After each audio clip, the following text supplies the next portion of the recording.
You woke up today with a weight in your chest that you can't quite explain. Perhaps you cried without really knowing why. Maybe you stared at the ceiling in the middle of the night, asking where God was while everything was falling apart. If this is you, stop everything you are doing and listen to what I am about to tell you. God sent a specific message to you today. He said, I am sorry. Truly, I am sorry. And this video will explain why he said that, what it means and what changes in your life from this moment forward. You didn't click on this video by accident. This needs to be very clear before we continue. There is no algorithm capable of placing the right content in front of the wrong person at the wrong time. What brought you here was something greater than any human programming. But let's take it slow, because what I am going to reveal in this video will cut deep, and you need to be prepared to receive it with an open heart. Before anything else, if this channel isn't part of your life yet, click subscribe right now. Turn on the notification bell. Because the content we share here isn't entertainment, it is revelation. And you will want to be the first to receive it when the next message arrives. Let's start from the beginning.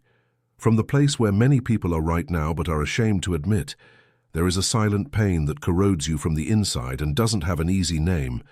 It's not common sadness. It's not work fatigue.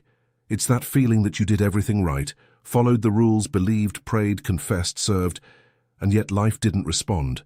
You look around and see people who don't seem to care about anything prospering, while you, who have faith, who try to be honest, who try to be good, accumulate overdue bills, destroyed relationships, shelved dreams, and a loneliness that aches in your soul. This has a name. This state is called perceived abandonment. And studies on positive psychology conducted at major American universities indicate that more than 67% of people over the age of 35 have experienced this feeling intensely at least once in the last decade. More than 67%. This means that if you are feeling this now, you are not alone, and more importantly, you are not crazy. But here comes the part that most preachers, coaches, and personal development experts don't have the courage to say. This feeling of abandonment, this pain of having done everything right and still seeing no results, has a specific spiritual cause. And understanding this cause is the first step to breaking out of the cycle that has been trapping you for years. Think with me about a scene that has probably already happened to you. It was a Friday night. You were at home, another heavy day, another week that passed without any great sign of change. You looked at your phone, saw a photo of someone you know traveling, buying a new car, celebrating an achievement, and inside you, before you even realized it, a mixture of feelings arose that no human being likes to admit. A pinch of envy wrapped in guilt. A burning question, why for them and not for me? You are not a bad person for feeling this. You are human, and what you feel is exactly the signal God is trying to use to find you, because it is in the fracture, not in perfection, that light manages to enter. And it was exactly there, on that Friday, in that room, in that gaze at the ceiling, that God was present. Not in the form of thunder or a dramatic voice, in the form of a heavy silence, in the form of a tear that rolls down without warning. And he was saying at that moment, I am sorry, truly sorry for what you are going through. But why would God say that? Why would the Creator of the universe use the words, I am sorry? Here lies the greatest misunderstanding of faith in our culture. Most people were taught to see God as a severe judge who distributes blessings to the obedient and punishment to those who err. A sort of celestial manager who keeps a tally of points and sends the bill at the end of the month. But this image has nothing to do with the God revealed in the Word. Nothing at all. The God the Bible describes is a father, and not just any father. He is a father who weeps with his child. Jesus, seeing the weeping of Mary and the people around Lazarus's tomb, wept as well. The evangelist John recorded this in a verse that seems simple but carries immense theological weight. Jesus wept, period. No long explanation, no justification. He wept because he felt it, because the other person's pain was real to him. So when God says today, I am sorry, he is not apologizing for your life. He is telling you that he saw everything, every sleepless night, every apparently unanswered prayer, every silent humiliation, every plan that crumbled, Every time you smiled on the outside while being destroyed on the inside. He saw it, and he feels it. This changes everything. And now you need to understand why this message reaches you specifically today. That is why the Father prepared the sacred book for you, 21 Days of Prosperity and Alignment with God. This sacred book is not just a reading, it is a spiritual restoration protocol developed specifically for people who have reached a point of faith exhaustion. That moment when you still believe but you no longer know how to pray, how to ask, or how to wait. When the pain of perceived abandonment has become a wall between you and God's presence, this sacred book was prepared as a door. Inside it you will find the language God uses to speak to those who have been wounded by life. You will learn how to transform the pain you are feeling now into fuel for prayer. You will discover why God's silence is never absence, and what to do on the days when faith seems not to work. The link is in the first pinned comment of the channel. But pay attention. There have been attempts to silence this content more than once, because it confronts the narrative that faith is just positivity and material prosperity.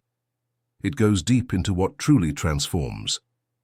Access it now, while it is still available, and comment below, "I am chosen and I will download the digital book." This act of faith is already the beginning of your turnaround. Now that you have decided to act, the next truth I am going to tell you will be the final blow against the feeling of abandonment that has been paralyzing you. There is a biblical pattern that no one explains correctly in modern churches. It is a pattern that appears in almost all the great characters of the Bible, and when you see this pattern in your own life, you will understand that what seemed like the end was, in fact, preparation. Joseph was sold into slavery by his own brothers. Then he was unjustly imprisoned. He was forgotten in jail for more than 2 years. If you ask Joseph in one of those moments if God was with him, what do you think he would answer? David was anointed king as a teenager, but spent years fleeing from Saul, sleeping in caves, being hunted like an animal. Someone anointed to reign, living as a refugee. Job lost everything in a single day. His children, his wealth, his health, and his own friends who should have comforted him, went there to say he must have sinned greatly to deserve that. Do you see the pattern? God's preparation process doesn't look like a blessing on the outside. It looks like abandonment. It looks like punishment. It looks like injustice. And that is exactly where most people give up, one step away from the breakthrough. Do you know what all these characters have in common besides the trials? They didn't know they were being prepared while they were in the process. Joseph didn't know he would be the governor of Egypt. David didn't know he would be the most beloved king in Israel's history. Job didn't know everything would be restored twofold. And now the cutting question, what about you? What can you not yet see about what you are living through? Modern science has begun to confirm something that spiritual tradition has known for millennia.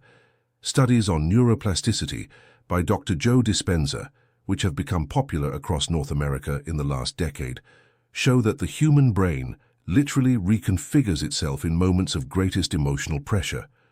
It is in deep crises that the nervous system creates new neural pathways. It is in suffering that the human being develops capacities that were not available before. In spiritual terms, this is called refinement. Gold needs the fire, not to be destroyed but to be purified. Impurity rises to the surface when the heat increases, and the goldsmith removes what is useless, until, looking at the surface of the molten metal, he sees his own reflection. God is the goldsmith, you are the gold, and the fire you are feeling is not punishment, it is process. Now, understanding this intellectually is one thing. Being able to live this emotionally in everyday life, when the bills arrive, when the relationship collapses, when the diagnosis is frightening, is completely different. And that is exactly where most people get stuck. Because knowing that suffering has a purpose does not eliminate the pain of suffering. So what is the practical key?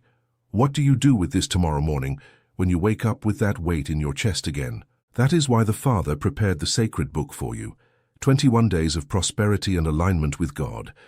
This sacred book is not just a reading, it is a 21-day guide structured to accompany you exactly in this moment of transition between pain and promise. Each day of the sacred book was built upon a specific truth that dismantles a lie that suffering plants in your mind.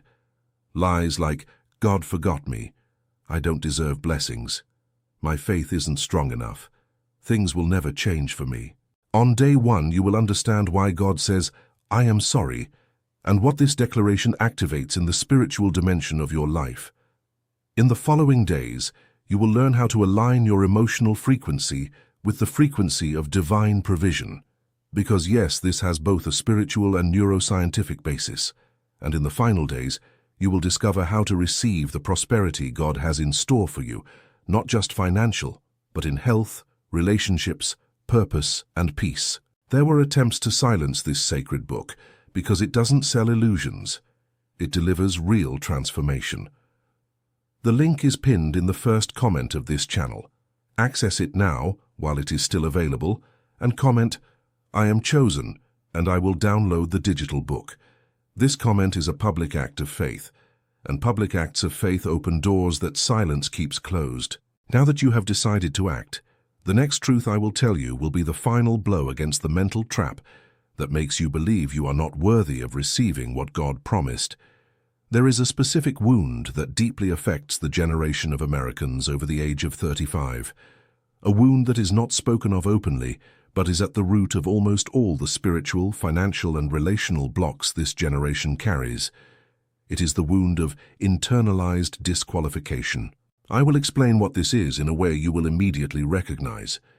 You grew up in a typical family where praise was rare and demands were constant, where you could have done better was more frequent than I am proud of you, where showing emotion was weakness and asking for help was shameful. An entire generation raised by the logic of effort without recognition, of dedication without celebration. And this was installed in the subconscious as a silent program. I'm not enough, I need to prove my worth. I would need to deserve it before I receive it. This programming today, decades later, appears in very specific ways. It appears when you pray, but deep down don't believe you will be answered. It appears when you receive an opportunity and automatically wait for the bad part. It appears when someone treats you well and you keep waiting for the trick. It appears when you achieve something and immediately feel it won't last. This is not a weakness of character. This is a formative wound. And God, when He says, I am sorry, is speaking directly to this wound. He is saying, I know what they did to you. I know they taught you that love has conditions. I know they trained you to distrust grace. And I am sorry for every time you thought you were unworthy of me. Because the truth is that you never needed to deserve to be loved by God. Never. God's love is not a reward. It is a condition of your existence. Now, and here is where the spiritual script of your life changes direction. I need you to understand something about the moment we are living collectively in our country. We have gone through years of economic crisis, political instability, and a pandemic that reconfigured the entire social and emotional structure of the population. Research from the Pew Research Center and the CDC published in recent years shows a significant increase in anxiety, depression, and crises of purpose, especially in the 35 to 55 age bracket. This generation that built families, that bet on the formal work system, that believed in institutions, saw much of what they built shaken in ways they didn't expect. And what happens spiritually when an entire generation goes through this? A window opens, a collective opening for something beyond the material. Searches for spirituality, life purpose, and message from God have exploded on Google Trends in the last 3 years. It is not a coincidence, it is a collective calling. You are part of this calling, and the fact that you are here now, listening to this, is the confirmation that you responded. But responding to the call is not enough. You need tools to sustain the journey. Because the divine call is real, but the physical world is also real. The bills are real, the pressure is real, the doubt is real, and without a solid foundation, even the most genuine calls get lost in the noise of daily life. That is why the Father prepared the sacred book for you, 21 days of prosperity and alignment with God. This sacred book is not just a reading, it is an anchor, a daily spiritual tool developed for those who are in the middle of the storm and need something concrete to hold on to while the wind blows. What you will find in this sacred book was built on 3 specific pillars that most spiritual content ignores completely. The first pillar is emotional truth. Unlike materials that preach forced positivity or mechanical gratitude, this sacred book starts exactly where you are, with the pain. with the doubt, with the fatigue. Because God doesn't ask you to pretend to be okay to approach Him. He invites you exactly as you are. The second pillar is the spiritual law of prosperity. We are not talking about prosperity as a synonym for immediate wealth. We are talking about the law that governs the flow of divine provision in the life of a child of God. This law has rules, and when you don't know the rules, you live in poverty even while having access to wealth. The sacred book teaches these rules practically, with daily actions you can implement even in the midst of the greatest pressure. The third pillar is alignment with purpose, because prosperity without purpose is empty, and most people are so busy surviving that they never stop to ask, what was I created for? What is the specific role I must fulfill in God's plan? The sacred book takes you on this journey of discovery day by day, so that at the end of the 21 days, you will look at your life with completely different eyes. The link is pinned in the first comment of this channel. This content has faced attempts at suppression because it challenges narratives that the religious and secular systems prefer you not to question. But it is here, for now. Access it now and comment, I am chosen, and I will download the digital book. Now that you have decided to act, the next truth I will tell you will be the final blow against the belief that your current situation is permanent. I want to tell you the story of a woman named Sarah. She isn't a biblical character this time. She is a real woman from Charlotte, North Carolina, who sent me a message earlier this year. Sarah was 42 years old. Separated for 3 years from a marriage of nearly 2 decades, she had 2 teenage kids to raise practically alone. She worked as an administrative assistant in a company that was downsizing, and she lived with the constant fear of being fired. She had a history of anxiety that the doctor called moderate, but which she described as a feeling that the floor could open up at any moment. Sarah wrote to me in the early hours of a Tuesday morning. It was 2 a.m. She was in crisis, not the kind where you cry for help. It was that silent crisis of someone who is too exhausted to cry and too confused to pray. She basically wrote, I can't feel God anymore. Does He really exist, or did I just need to believe in that to keep going? I won't pretend I gave her a perfect theological answer. I said what I believe to be true. God is closer to you now than ever. The silence you are feeling is not absence. It is a proximity too great to fit into words. 6 months later, Sarah came back. She wrote again, same account, but with a completely different energy.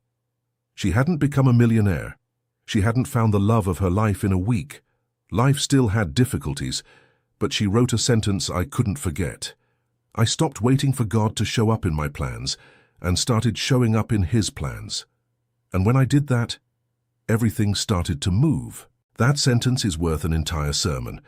Most of us spend our lives presenting God with our list, our requests, our dreams, our deadlines, and when He doesn't meet our schedule, we conclude He isn't listening, that our faith is weak, or that we aren't worthy enough. But God is not a genie in a bottle who grants the wishes on a list. He is the author of a story that is larger than any single chapter you are living now.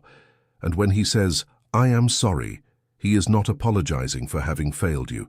He is saying, I see the pain that the chapter you are living now is causing you, and I feel it with you. But I cannot give you the end of the book now, because you still need what this chapter will teach you. There is something neuroscience calls tolerance for ambiguity. It is the ability to remain functional and confident even without having all the answers. Research from the University of Toronto shows that people with a high tolerance for ambiguity make better decisions, have healthier relationships, and demonstrate greater resilience in times of crisis. In spiritual language, tolerance for ambiguity has another name: faith. Faith is not certainty. Faith is the ability to keep walking even without seeing the destination clearly. It's like driving on a road at night. The car's headlights illuminate only a few yards ahead. You don't see the whole road, but you keep driving because you trust it is there. God does not promise to illuminate the whole path at once.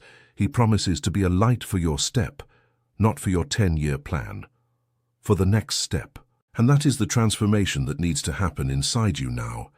Stop demanding the full map before taking the next step, and start trusting that the next step, when taken in faith, illuminates the following one. I know this is harder than it seems. That is why I want to give you a practical tool. There is a prayer I call the alignment prayer. It is simple. It has 3 parts. The first part is real surrender. Not the performative surrender you do in front of people, where you raise your hands and say, "I trust you, Lord," but inside you are tense. It is honest surrender where you say, "God, I am afraid, I am tired, I don't know what to do anymore, and I am handing this weight over to you now because I can't carry it alone anymore." The second part is repositioning. You stop praying asking for God to enter your plan and start asking for Him to place you in His plan. You say, "Lord, it's no longer about what I want. It's about what you planned. Use me however you need. Direct me wherever you want. Prepare me for what is to come." The third part is the declaration of dignity. You declare out loud that you are a child of God, that God's love is not conditional on your performance, that the promise He made over your life was not cancelled by your failures, and that you are ready to receive what He has prepared. This prayer is not magic. It's not a ritual. It is realignment. It is the heart returning to the right position. And when the heart is in the right position, perception changes. And when perception changes, decisions change.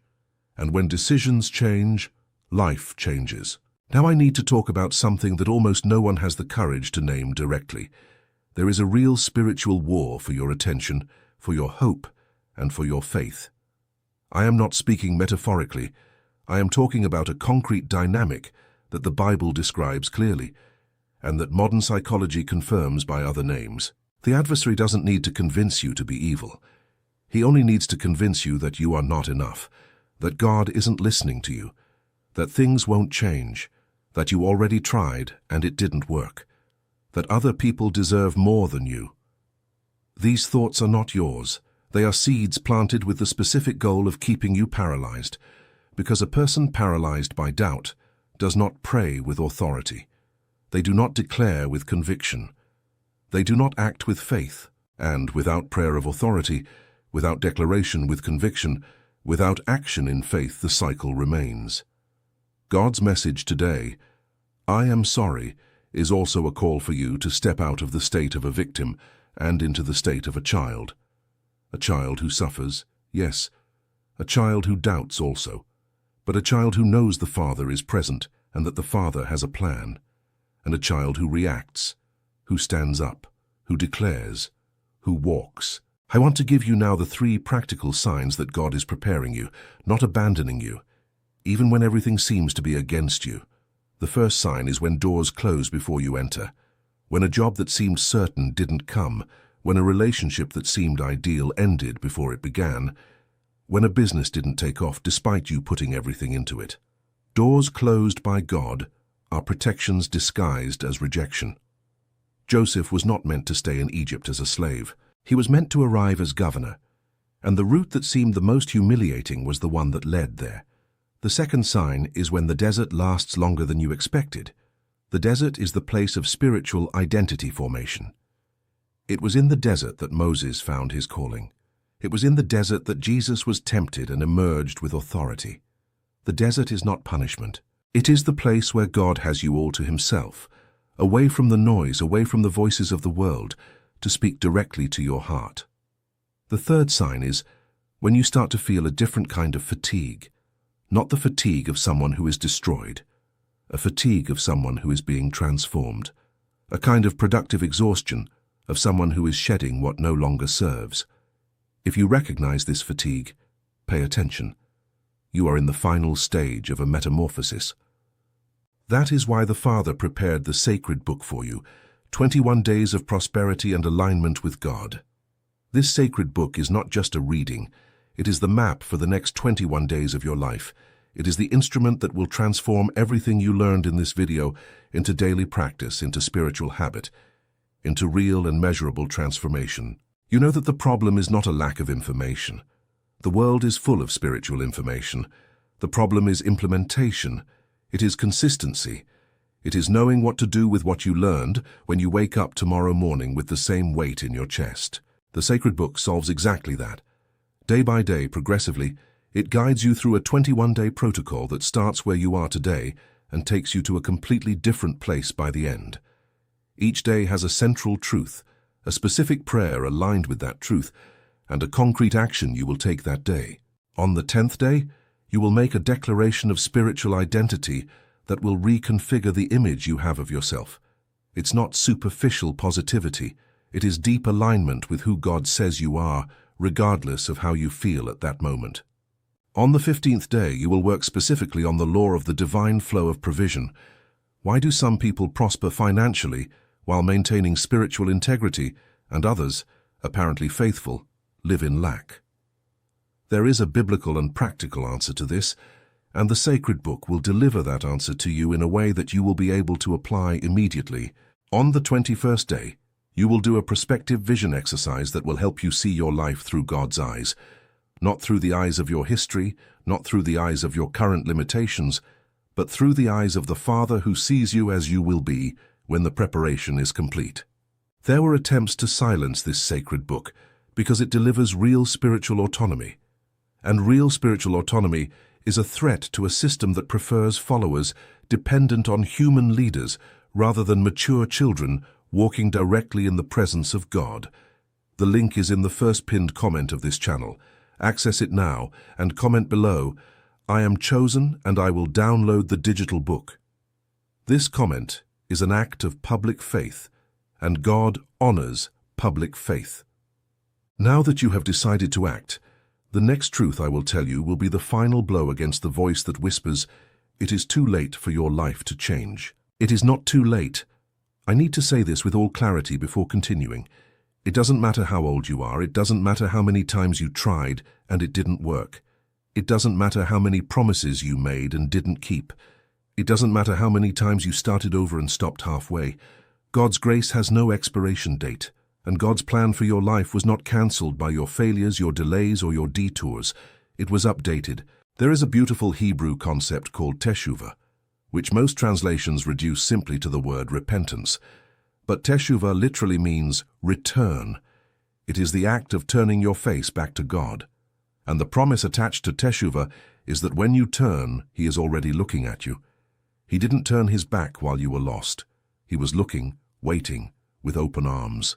The parable of the prodigal son, which Jesus told 2,000 years ago, has a detail most people pass by without noticing. When the son decides to return, the father sees him while he was still a long way off.